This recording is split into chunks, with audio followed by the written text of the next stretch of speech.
बासमती तांदूळ स्वच्छ धुवून घेतलेला आहे, फ्रेश केलेला आहे हिरवा वाटाणा घेतलेले आहे. 2 ते 3 उभे चिरलेले टोमॅटो, तमालपत्र, कोथिंबीर, उभी चिरलेली मिरची, कढीपत्ता घेतलेला आहे, आलं, खोबरं, लसूण, कोथिंबीर आणि पुदिना जे आपण पेस्ट करून घेतलेले आहे, हळद, जिरं, मोहरी, लाल मिरची, तूप आणि खडा मसाल्यामध्ये आपण घेतलेले आहे वेलची, लवंग, दालचिनी आणि मीठ. कुकर गरम करायला ठेवलेला आहे. त्यामध्ये आपण घेणार आहोत 2 ते 3 चमचे तेल,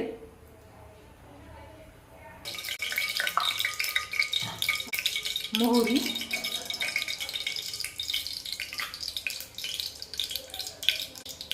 जिरं, खडा मसाला,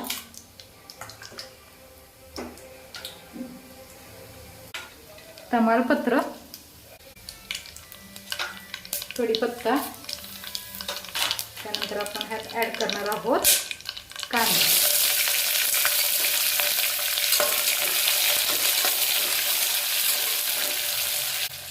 कांदा हा पण चांगला लालसर असा भाजून घेणार आहोत. कांदा चांगला लालसर भाजून झालेला आहे. आता त्यामध्ये आपण बारीक उभ्या चिरलेल्या मिरच्या आणि बारीक मीठ घालून घ्यायचं आहे.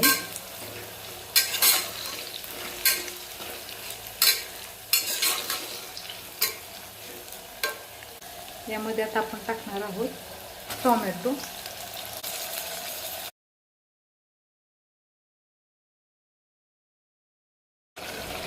एक अर्धा चमचा हळद,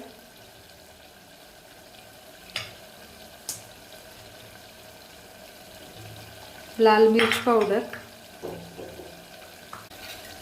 पेस्ट टाकून घेणार. यामध्ये आपण वाटाणा घेणार आहोत.